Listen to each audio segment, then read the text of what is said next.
మీ personal interviews మరియు వ్యాపార ప్రకటనల కొరకు ఈ నెంబర్ని సంప్రదించండి.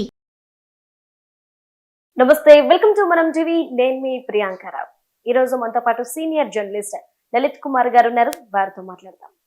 నమస్కారం సార్. నమస్తే ప్రియాంక. సార్, జగన్మోహన్ రెడ్డి అక్రమాస్తుల కేసులో బెయిల్ రద్దు చేయమని త్రిపుల్ గారు వేసిన కేసు ఏదైతే ఉందో దీనికి సంబంధించి సుప్రీంకోర్టు కొన్ని కీలక వ్యాఖ్యలు చేశారు. అసలు ఎక్కడెక్కడ ఎన్ని కేసులు ఉన్నాయి, ఎన్ని అఫిడవిట్లు దాఖలయ్యాయి, ఏ కోర్టుల్లో ఎన్ని అప్లికేషన్లు పిటిషన్లు ఉన్నాయి, అవన్నీ వివరాలు కావాలి అని చెప్పేసి అడిగింది. ఇవి కూడా 2 వారాల్లో సమర్పించనుంది. అసలు ఎందుకు జగన్మోహన్ రెడ్డి బెయిల్ క్యాన్సిల్ చేయడానికి ఇంత అలసత్వం వహిస్తున్నారు? మన దేశంలో ఈ జగన్మోహన్ రెడ్డి కేసులు ఒక ఎత్తైతే మన న్యాయ వ్యవస్థ పనితీరు, నిర్ణయాలు, వీటి మీద జగన్మోహన్ రెడ్డికి ఇన్ని కేసులున్నా 12 సంవత్సరాలుగా బయట తిరుగుతున్న ఏకైక వ్యక్తి జగన్మోహన్ రెడ్డి. అసలు జగన్మోహన్ రెడ్డి కేసులు ఎందుకు విచారణకు రావు, సిబిఐ ఎందుకు స్పందించడం లేదు, జగన్మోహన్ రెడ్డిని రక్షించేది ఎవరు అనే చర్చ ఇప్పటికీ ప్రజల్లో జరుగుతుంది. మనం ఏదన్నా చిన్నవాళ్ళు కొద్దిమంది ఎవరన్నా ఏదైనా ఒక తప్పు చేస్తే ఒక కేసు అయితే ఇమ్మీడియట్ గా నోటీసులు ఇచ్చే కోర్టులు ఒక జగన్మోహన్ రెడ్డి కేసుల విషయంలో, బెయిల్ రద్దు విషయంలో ఎందుకు తాత్సారం చేస్తున్నారు అనే చర్చ బలంగా జరుగుతుంది. ఇప్పటి నుంచి కాదు, చాలా రోజులుగా. జగన్మోహన్ రెడ్డి మొన్న గత 5 సంవత్సరాలు సీఎంగా ఉన్నప్పుడు కోర్టుకు ఏ వాయిదాకు హాజరు కాలేదు. ప్రపంచంలో అన్ని వాయిదాలు తీసుకున్న ఏకైక వ్యక్తి కోర్టుకు హాజరు కాకుండా జగన్మోహన్ రెడ్డి.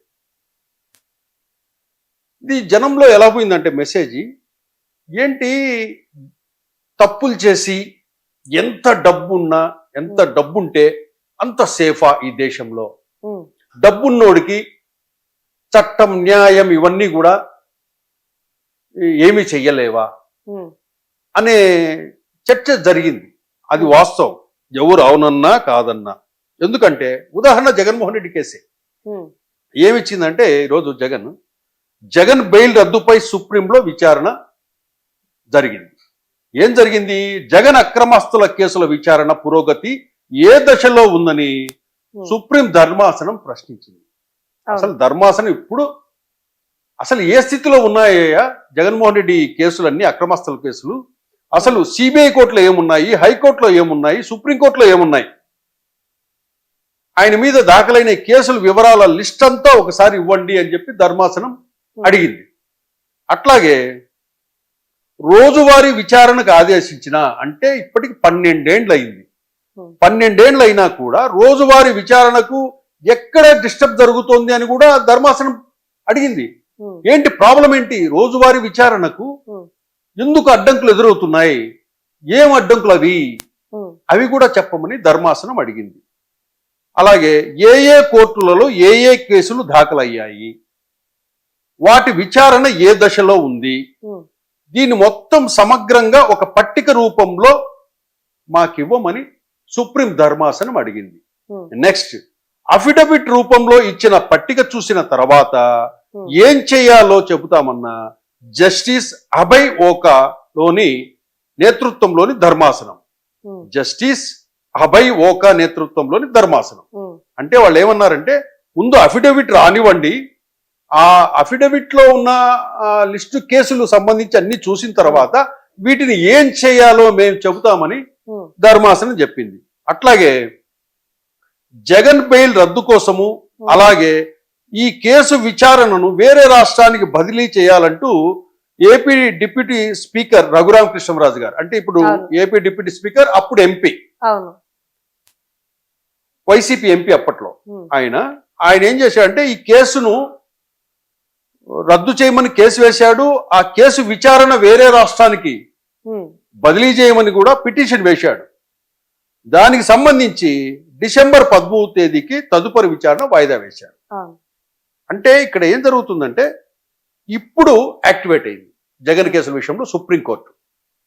అసలు జగన్ కేసులు ఎన్ని ఉన్నాయి ఆ లిస్ట్ అంతా ఇవ్వండి, అవి ఏ దశలో ఉన్నాయి, ఎందుకు మీరు విచారణకు స్టార్ట్ చేయలేదు, ఉమ్, ఏమిటి అడ్డంకి, ఉమ్, ఆ వివరాలన్నీ చెప్పమని అడిగింది. అంటే రాబోయే రోజుల్లో జగన్ బెయిల్ రద్దు కాబోయే. అయ్యే అవకాశం ఉంది. ఉమ్. జగన్ బెయిల్ రద్దు అయ్యే అవకాశం ఉంది. అట్లాగే ఏదైనా ఏపీ స్టేట్ కు సంబంధించి ఉమ్, తెలంగాణ కానీ ఏపీ స్టేట్ హైకోర్టులో ఉన్న కేసులు ఏవైతే ఉంటాయో ఉమ్, వాటిని వేరే రాష్ట్రానికి బదిలీ చేయమని ఏవైతే పిటిషన్స్ ఉన్నాయో వాటిని కూడా వేరే రాష్ట్రానికి బదిలీ చేయొచ్చు. ఉమ్, అక్కడ విచారణ కూడా మొదలు కావచ్చు. ఇటు స్టేట్ లో రఘురామ కృష్ణరాజు గారు వేసిన పిటిషను ఉమ్, సంబంధించి విచారణ మొదలైన, అక్కడ సుప్రీంకోర్టులో ఉమ్. విచారణ మొదలైన బెయిల్ రద్దు చేసి అవకాశాలు మెండుగా ఉన్నాయి. కానీ కాబట్టి అంటే సార్ అంటున్నానని కాదు, 11 ఏళ్లుగా బెయిల్ మీద బయట ఉన్న వ్యక్తి ఇక్కడ ఎవ్వరూ లేరు, జగన్మోహన్ రెడ్డి తప్ప. మరి 11 ఏళ్లుగా బెయిల్ క్యాన్సిల్ అవ్వంది, ఈ రోజు క్యాన్సిల్ అవుద్ది అనుకుంటున్నారా అసలు? ఇక్కడ దీనికి అప్పట్లో ఇప్పుడు మన దేశంలో ఏమైపోయిందంటే రాజకీయ అవసరాల కోసం ఉమ్, ప్రభుత్వాలు కూడా ఉమ్, తమకిష్టం వచ్చినట్టు కేసులను ఉమ్, వీటిని ప్రభావితం చేస్తున్నాయని మనం ఉమ్, అది చెప్పకపోయినా చెప్పాల్సిందే. ఉమ్. ఈ విషయము ప్రజల్లో ఒకరినొకరు చర్చించుకుంటారు కానీ ఓపెన్ గా చెప్పకపోవచ్చు. ఉమ్, ఇవి తెలియవులే ప్రజలకు అని చెప్పేసి పాలకులు అనుకుంటారు. ఉమ్, పాలకులు ఏమనుకుంటే మనం చేసే పని ప్రజలకు తెలియటం లేదు, ఉమ్, ప్రజల్ని మనం ప్రశ్నించడం లేదు, మన రాజకీయ అవసరాల కోసం వాళ్ళకు బెనిఫిట్ పొందించడము, వాళ్ళకి ఏం కావాలో, వాళ్ళకు బెయిల్స్ ఏం కావాలో, వాళ్ళకు విచారణలు లేట్ చేయాలనో, వాళ్ళను ఒత్తిడి లేకుండా సిబిఐ ఒత్తిడి లేకుండా ఎలా చేయాలనో ఇవన్నీ చేస్తూ వచ్చారు. వాస్తవం అది. ఉమ్, కానీ అప్పుడంటే రాజకీయ అవసరాలు, ఉమ్. జగన్మోహన్ రెడ్డి అధికారంలో ఉన్నాడు. అవును. ఇప్పుడు జగన్మోహన్ రెడ్డి రాజకీయం అవసరం లేదు. ఉమ్, కాబట్టి జగన్మోహన్ రెడ్డి మీద ఉన్న కేసులన్నీ కూడా ఉమ్, ఇప్పుడు విచారణ మొదలైతాయి. ఉమ్, మొదలైతే కనుక ఫస్ట్ వచ్చేసి ఆయన మీద ఉన్న కేసులకు, ఉమ్, దాంట్లో ఈడీ కేసులు ప్రధానమైనవి. ఉమ్, ఈడీ కేసులు ప్రధానమైనవి. వాటిల్లో విచారణ ప్రారంభమవుతుంది. ఉమ్, లేదా ఆయన ఇమ్మీడియట్ గా అరెస్ట్ చేసి తర్వాత విచారణ ప్రారంభించిన ఆశ్చర్యపోనవసరం లేదు. ఓకే. ఆయన బెయిల్ రద్దు చేసి ఉమ్, విచారణ, రెగ్యులర్ విచారణ ఉంటుంది. అంటే కేసులు అంటే రోజువారీ విచారణ ఉంటుంది. ఇంకా 12 ఏళ్ళు అయింది కదా, ఉమ్, 12 ఏళ్ళ తర్వాత ఇంకా నాన్చడము ఉమ్, ఇవన్నీ చేస్తే గనక మరి మనం న్యాయ వ్యవస్థ మీద నమ్మకం పోతుంది ప్రజల్లో. ఓకే. కాబట్టి తక్షణం న్యాయ వ్యవస్థ ఇప్పటికైనా మనం సంతోషించాలి. ఉమ్, సుప్రీంకోర్టు ధర్మాసనం స్పందించి అసలు ఏమిటి కేసులు ఉన్నాయి, ఎన్ని కేసులు ఉన్నాయి అన్ని ఒక లిస్ట్ ఇవ్వండి ఉమ్, అని అడిగిందని మనం అంతా సంతోషించాలి. ఉమ్, ఇంకా న్యాయ వ్యవస్థ బతికే ఉందని ప్రజలకు నమ్మకం కలుగుతా ఉంది. ఓకే. అది జగన్మోహన్ రెడ్డి అనే వ్యక్తి తప్పు చేశాడా, శిక్ష పడుతుందా, శిక్ష పడదా తర్వాత విషయం. ఉమ్, కనీసం విచారణ జరిపి ఉమ్, అతను నిర్దోష అన్న చెప్పాలి కదా కోర్టు. అవును. ఇవి చెప్పాలంటే విచారణ జరగాల. ఓకే. విచారణ జరగాలంటే గనక బయట ఉంటే గనక ప్రభావితం చేస్తాడు ఇతను సాక్షులు అని అనిపించినప్పుడు ఇమ్మీడియట్ గా అతను బెయిల్ రద్దు చేసి ఓకే. అతన్ని కస్టడీలోకి తీసుకొని ఉమ్, తర్వాత రోజువారీ విచారణ జరిపి తర్వాత అతను నిర్దోష అని ప్రకటిస్తే ఉమ్. అది న్యాయ వ్యవస్థ మీద మరింత నమ్మకం కలిగే అవకాశం ఉంటుంది ప్రజల్లో. Okay. Right. Thank you so much. Thank you Priyanka.